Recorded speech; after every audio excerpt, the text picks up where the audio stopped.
Alhamdulillah kita hari ini masih bisa bertemu dan berkumpul di ruangan yang bahagia ini. Setelah sebelumnya kita sudah melakukan pembahasan ya Bu di minggu yang kemarin. Sekarang kita jumpa lagi di pembahasan yang kedua.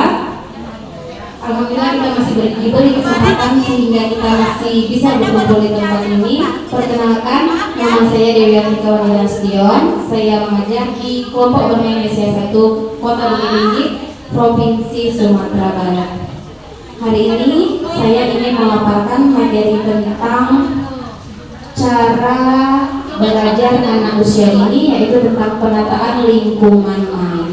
Nah, tujuannya di sini ada peserta dapat menunjukkan cara menata lingkungan main yang mendukung pembelajaran yang bermakna.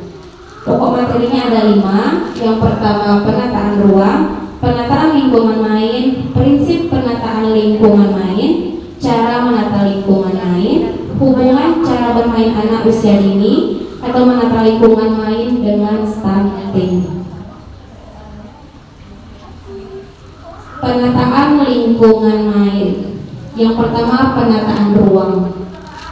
Tentu kita sebagai guru ya Bu, pasti sudah kita lakukan di setiap harinya di dalam kelas kita. Nah, bagaimana penataan ruangnya? Maka kelas di ruangan kelas yang ada di kelas kita harus kita tata, kita atur sedemikian rupa sehingga anak tertarik untuk bermain di dalamnya. Jadi kelas itu tidak boleh berisik, tidak terlalu padat, sehingga anak lebih leluasa untuk bergerak. Nah, kemudian di penataan lingkungan main. Jadi penataan lingkungan main ini harus kita tata juga seperti penataan ruang tadi. Penataan lingkungan main yang mengembangkan semua aspek perkembangan anak yang mengandung 3 jenis ragam main. Apa 3 jenis ragam mainnya Bu? Ada apa aja? Ada sensori motor, pembangunan, dan drama. Selanjutnya, prinsip penataan lingkungan main. Yang pertama, menarik. Jadi kita sebagai guru merancang sebuah lingkungan main yang menarik bagi anak sehingga anak tertarik untuk bermain di dalamnya.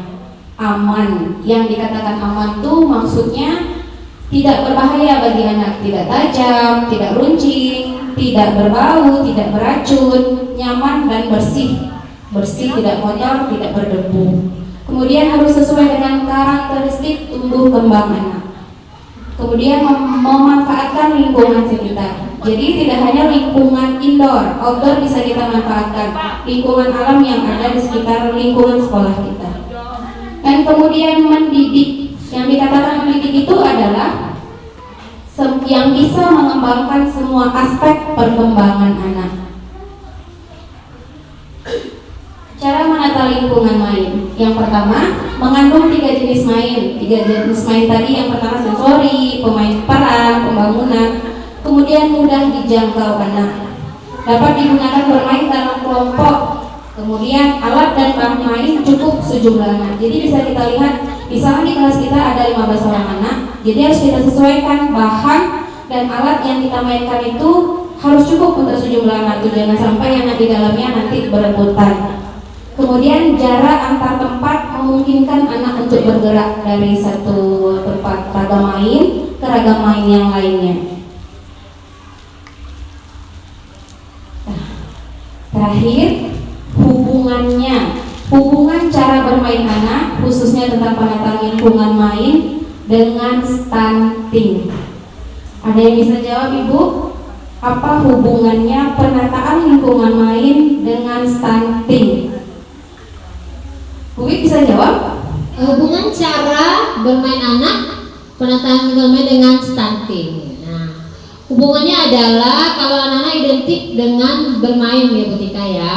Jadi bermain adalah salah satu cara guru untuk mengembangkan aspek perkembangan anak sesuai dengan tingkat usianya. Jadi ketika mereka bermain dengan hatinya yang senang dan bahagia, tentunya akan mempengaruhi juga kepada aspek emosi salah satunya.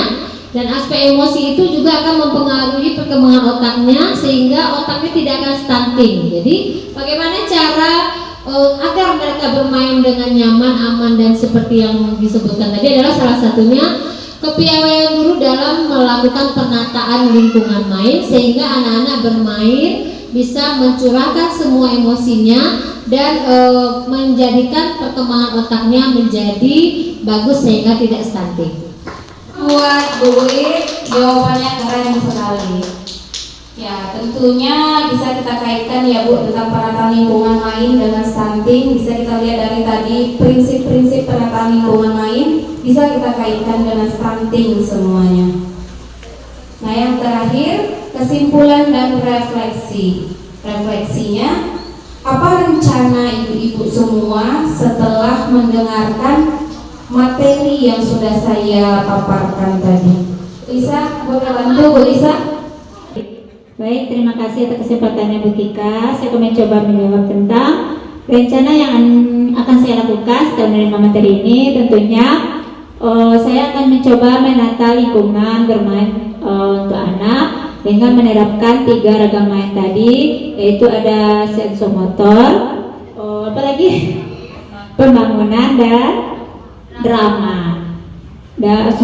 Sehingga nanti anak-anak akan lebih minim lagi terhindar dari stunting tadi Bu Tika. Sekian dari saya, terima kasih. Assalamualaikum warahmatullahi wabarakatuh.